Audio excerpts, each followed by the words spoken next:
ബഹുമാനപ്പെട്ട അധ്യക്ഷൻ, വേദിയിലെയും സദസ്സിലെയും ബഹുമാന്യരെ, സഹോദരി സഹോദരന്മാർ, ഈ ഭാഗത്തെ, അതായത് ഈ ചെറു സംഭാഷണങ്ങളുടെ അവസാനത്തെ സംഭാഷണമാണ് എൻ്റേത്. യുക്തി ചിന്തയും പാരമ്പര്യവും തമ്മിലുണ്ടാകുന്ന ബന്ധത്തെ അടിസ്ഥാനപ്പെടുത്തി ചില കാര്യങ്ങൾ സൂചിപ്പിക്കണമെന്നാണ് എന്നോട് ആവശ്യപ്പെട്ടിട്ടുള്ളത്. വളരെ ചെറിയ ഒരു സമയം കൊണ്ട് വളരെ അക്ഷമരായിട്ട് നിൽക്കുന്ന നിങ്ങളുടെ മുമ്പിൽ ചില കാര്യങ്ങൾ സൂചിപ്പിച്ച് മാത്രം ഞാൻ അവസാനിപ്പിക്കുക. ഈ തരത്തിൽ ഒരു വിശാലമായ ഒരു വേദി ഒരുക്കി ഒരു വലിയ രൂപത്തിലുള്ള ഒരു മാനവീയ അന്തരീക്ഷം സൃഷ്ടിച്ച ഈ ഒരു പരിപാടിയിൽ വളരെ ദൂരത്ത് നിന്നാണെങ്കിലും പങ്കെടുക്കാൻ സാധിച്ചതിലും എന്നെ അതിൻ്റെ ഒരു ഭാഗമാക്കി മാറ്റിയതിലും എനിക്ക് ഇതിൻ്റെ സംഘാടകരോടുള്ള നന്ദി ഞാൻ ആദ്യമേ രേഖപ്പെടുത്തുക. കേരളത്തിലേക്ക് ഒതുങ്ങി നിന്ന് നമ്മൾ സംസാരിക്കുമ്പോൾ 1892 വിവേകാനന്ദൻ കേരളം സന്ദർശിച്ചതായി പറയുന്നു. അന്ന് അദ്ദേഹം നമ്മളെപ്പറ്റി സൂചിപ്പിച്ചത്, അല്ലെങ്കിൽ നമ്മളെപ്പറ്റി പറഞ്ഞത്, ഒരു ഭ്രാന്താലയം എന്നാണ്. ഏതാണ്ട് 8 ദശാബ്ദം പിന്നിട്ട അവസരത്തിൽ കേരളത്തെക്കുറിച്ചിട്ടുള്ള വളരെ പ്രാധാന്യമർഹിക്കുന്ന ഒരു ഗ്രന്ഥം തിരുവനന്തപുരത്ത് നിന്ന് പ്രസിദ്ധീകരിക്കുകയുണ്ടായി. സെൻറ്റർ ഫോർ ഡെവലപ്മെൻറ്റ് സ്റ്റഡീസിൻ്റെ poverty, unemployment and development policy എന്ന് പറയുന്ന ഒരു ഗ്രന്ഥം തിരുവനന്തപുരത്ത് വെച്ച് വരികയുണ്ട്. ആ ഗ്രന്ഥത്തിൻ്റെ ചർച്ചയുമായി ബന്ധപ്പെട്ടുകൊണ്ടാണ് കേരള മാതൃക എന്ന ഒരു ചർച്ച രൂപപ്പെട്ടു വരുന്നത്. ഞാൻ സൂചിപ്പിക്കുന്നത് 1892 ഒരു ഭ്രാന്താലയമായി ചിത്രീകരിച്ച പ്രദേശം കേവലം 8 പതിറ്റാണ്ടുകൊണ്ട് മറ്റ് പ്രദേശങ്ങൾക്ക് വഴികാട്ടിയായിട്ട് മാറുന്ന ഒരു പ്രദേശമായിട്ട് മാറുക. 8 പതിറ്റാണ്ടെന്ന് പറയുന്നത് ഒരു പ്രദേശത്തിൻ്റെ ചരിത്രത്തിൽ വലിയ ഒരു കാലദൈർഘ്യമല്ല. പക്ഷേ ഈ ചെറിയ ഒരു കാലം കൊണ്ട് ഒരു ഭ്രാന്താലയമായി, ഒരു മനീഷിയാൽ ചിത്രീകരിക്കപ്പെട്ടിട്ടുള്ള ഒരു പ്രദേശം പണ്ഡിത ലോകം മറ്റുള്ളവർക്കുള്ള ഒരു വഴികാട്ടിയായി അംഗീകരിക്കുന്നതിലേക്ക് വരും. ഈ ഒരു മാറ്റത്തിന് ഏതൊക്കെ തരത്തിലുള്ള ഘടകങ്ങളാണോ പ്രവർത്തിച്ചിട്ടുള്ളത്, ആ പ്രവർത്തിച്ച ഘടകങ്ങൾക്ക് മൊത്തത്തിലാണ് ഞാൻ കേരളത്തിൻ്റെ യുക്തിചിന്തയും യുക്തിസഹമായിട്ടുള്ള ഇടപെടലുകളും എന്ന് വിശേഷിപ്പിക്കാൻ ശ്രമിക്കുന്നത്. അത് ഇവിടെ എല്ലാവരും സൂചിപ്പിച്ചിട്ടുള്ള സാമൂഹ്യ പരിഷ്കരണ പ്രസ്ഥാനങ്ങളുണ്ട്, ശ്രീനാരായണ ഗുരുവിൻ്റെ സംഭാവനകളുണ്ട്, അയ്യങ്കാളിയുടെ, ചട്ടമ്പിസ്വാമികളുടെ എല്ലാം സംഭാവനകളുണ്ട്.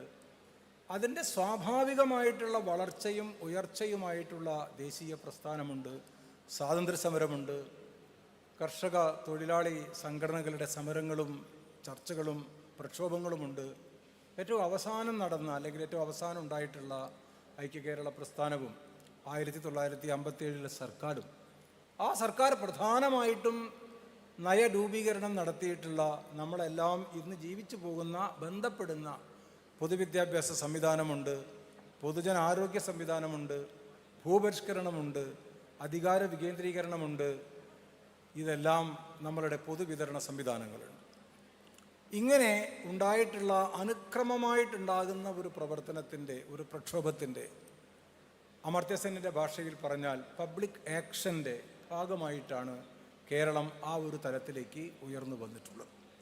അതാണ് കേരളത്തെ ഏറ്റവും പ്രധാനപ്പെട്ട, ലോകത്തിലെ തന്നെ അക്കാദമിക സമൂഹത്തിൻ്റെ മുമ്പിൽ ഏറ്റവും പ്രധാനപ്പെട്ട ഒരു ഭൂപ്രദേശമാക്കി മാറ്റിയത്.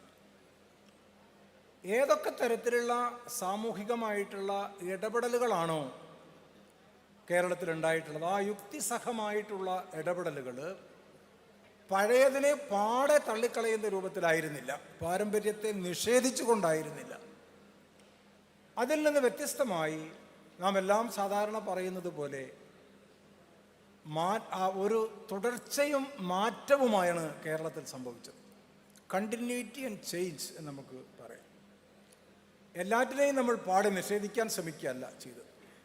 പലതിൽ നിന്നും അതിൻ്റേതായിട്ടുള്ള നല്ല വശങ്ങളെ ഉൾക്കൊണ്ടുകൊണ്ടും അതിൻ്റെ കൂടെ തന്നെ പുതിയ കാര്യങ്ങളെ ചേർത്തുകൊണ്ടും വിളക്കി ചേർത്തുകൊണ്ടും പരിഷ്കരിച്ചുകൊണ്ടുമാണ് കേരളം മുന്നോട്ട് പോയത്.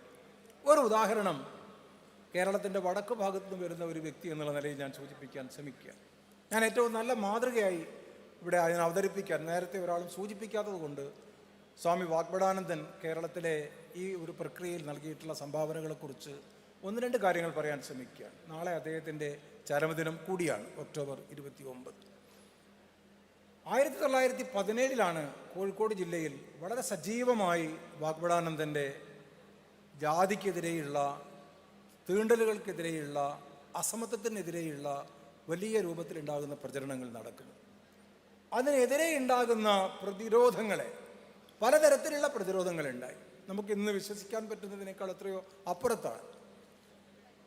ഏതൊക്കെ തരത്തിലുള്ള ജനങ്ങളാണോ പ്രതിഷേധ പ്രവർത്തനങ്ങളിൽ പങ്കാളികളായത്, അവരുടെ മക്കൾക്ക് സ്കൂൾ വിദ്യാഭ്യാസം നിഷേധിച്ചു, അവർക്ക് തൊഴിലുകൾ കൊടുക്കണ്ട എന്ന് തീരുമാനിച്ചു, അവർക്ക് ചെറിയ രൂപത്തിലുണ്ടാകുന്ന വായ്പ നൽകുന്നത് വേണ്ടെന്ന് വെച്ചു.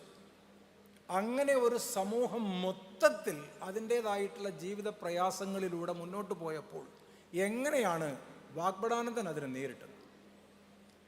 വിദ്യാഭ്യാസം നിഷേധിച്ച കുട്ടികൾക്ക് അദ്ദേഹം ആത്മവിദ്യാസംഘം സ്കൂൾ സ്ഥാപിച്ചു. ചെറിയ ചെറിയ രൂപത്തിലുള്ള വായ്പകൾ നിഷേധിച്ച ജനങ്ങൾക്ക് അദ്ദേഹം ഒരു സഹകരണ സംഘം സ്ഥാപിച്ചു. തൊഴിലിൽ നിന്ന് പിരിച്ചുവിട്ടവർക്ക് തൊഴിലാളികളുടെ പരസ്പര സഹായ സംഘം രൂപീകരിച്ചു. ആ 3 സംഘങ്ങളും 1922, 24, 25 വർഷങ്ങളിലാണ് കേരളത്തിലുണ്ടായത്. ആ 3 സംഘങ്ങളും ഇന്ന് യഥാക്രമം അറിയപ്പെടുന്ന പേരുകൾ: ആത്മവിദ്യാസംഘം LP സ്കൂൾ,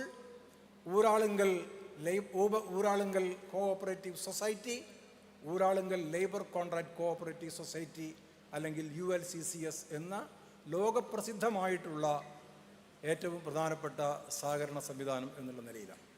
ആ സമരത്തെ, അതായത് ഏറ്റവും താഴെക്കടയിൽ പലതരത്തിലുള്ള അടിച്ചമർത്തലുകൾക്ക് വിധേയമായിട്ടുള്ള ആ ജനങ്ങൾ താഴെ നിന്ന് ഉയർത്തെഴുന്നേറ്റ് പ്രതിഷേധിച്ചതിൻ്റെ ഭാഗമായി രൂപപ്പെട്ടു വന്നിട്ടുള്ള ഏറ്റവും നിസ്തുലമായിട്ടുണ്ടാകുന്ന ഏറ്റവും പ്രധാനപ്പെട്ട രൂപത്തിലുള്ള ഉദാഹരണങ്ങളാണ്. എങ്ങനെ പാരമ്പര്യത്തെ, അല്ലെങ്കിൽ എങ്ങനെ തെറ്റായ രൂപത്തിലുണ്ടാകുന്ന പ്രതികരണങ്ങളെ, പല രൂപത്തിലുണ്ടാകുന്ന അസമത്വങ്ങളെ, അയിത്തത്തെ, തീണ്ടലിനെ എങ്ങനെ വെറും വാചകങ്ങൾ മാത്രമല്ലാതെ തൻ്റേതായിട്ടുള്ള അല്ലെങ്കിൽ തങ്ങളുടേതായിട്ടുള്ള വളരെ കൃത്യമായ ഇടപെടലുകളിലൂടെ എങ്ങനെ രൂപപ്പെടുത്തിയെടുക്കാം എന്നതിൻ്റെ ഏറ്റവും നല്ല ഉദാഹരണങ്ങളായി കേരളത്തിൽ ഇവ രണ്ടിനെയും പരസ്പരം ബന്ധപ്പെടുത്തിക്കൊണ്ട് നമുക്ക് കാണേണ്ടതായിട്ടുണ്ട്. അത്രമാത്രമേ ഞാൻ അതിനെപ്പറ്റി പറയാൻ ശ്രമിക്കുന്നു. സമയത്തിൻ്റെ പരിമിതി കൊണ്ട് ഒരു പോയിന്റ് കൂടി പറഞ്ഞ് ഞാൻ അവസാനിപ്പിക്കാം. അത് ഇന്ന് നടന്നുകൊണ്ടിരിക്കുന്നത് ഈ തരത്തിലുള്ള ഒരു സംസ്കാരത്തിൻ്റെ, ഈ തരത്തിലുള്ള ഒരു രാഷ്ട്രീയത്തിൻ്റെ വളരെ കൃത്യമായിട്ടുള്ള ഒരു പിൻനടത്തമാണ്. അതിശക്തമായി മുന്നോട്ട് കേരളത്തെ നീക്കിയിട്ടുള്ള ഒരു സാമൂഹിക രാഷ്ട്രീയ അന്തരീക്ഷത്തിൻ്റെ കൃത്യമായ ഒരു പിന്നടത്തം കേരളത്തിൽ നടന്നുകൊണ്ടിരിക്കുകയാണ്. ആ പിന്നടത്തമാണ്, കേരളത്തിൻ്റെ പിന്നടത്തമാണ് നമ്മൾ കാണുന്നത്. ആ പിന്നടത്തത്തിന് ഒരു അഖിലേന്ത്യാ തലത്തിലുള്ള ഒരു വലിയ മാറ്റങ്ങളുണ്ട്, ലോകത്തിൽ നടന്നുകൊണ്ടിരിക്കുന്ന മാറ്റങ്ങളുണ്ട്. ഇവയെല്ലാം നമുക്ക് പരസ്പരം ബന്ധപ്പെടുത്തി പറയുമ്പോൾ മാത്രമേ അതതിൻ്റെ സമഗ്രതയിൽ നമുക്ക് അവതരിപ്പിക്കാൻ കഴിയുള്ളൂ. അതിലേക്ക് ഞാൻ പ്രധാനമായിട്ടും കടക്കാൻ ശ്രമിക്കുകയാണ്. പക്ഷേ ഈ പിന്നടത്തത്തെ നമുക്ക് പ്രതിരോധിക്കേണ്ടതായിട്ടുണ്ട്. ആ പ്രതിരോധിക്കുന്നതിന് പാരമ്പര്യത്തിലേക്ക് പാടെ തിരിഞ്ഞു പോവുകയല്ല, പാരമ്പര്യത്തെ പാടെ അവഗണിക്കുകയല്ല. നമ്മുടെ മുമ്പിലുണ്ടാകുന്ന സമരങ്ങൾക്ക് നേതൃത്വം നൽകിയിട്ടുള്ള, പ്രക്ഷോഭ പരിപാടികൾക്ക് നേതൃത്വം നൽകിയിട്ടുള്ള സിദ്ധാന്തങ്ങളുണ്ട്, പ്രയോഗങ്ങളുണ്ട്. അത് നമുക്ക് ഗാന്ധിജിയിൽ നിന്ന് ഉൾക്കൊള്ളാം, ശ്രീനാരായണ ഗുരുവിൽ നിന്ന് ഉൾക്കൊള്ളാം, അയ്യ വൈകുണ്ഠസ്വാമിയിൽ നിന്ന് ഉൾക്കൊള്ളാം, വാഗ്ഭടാനന്ദിൽ നിന്നാവാം, മാർക്സിൽ നിന്നാവാം. അവയെ അതേ രൂപത്തിൽ വീണ്ടും പുനരാവിഷ്കരിക്കുക എന്നുള്ളതല്ല. ഗാന്ധിജിയെ 1948 അവസാനിപ്പിക്കുക എന്നുള്ളതല്ല.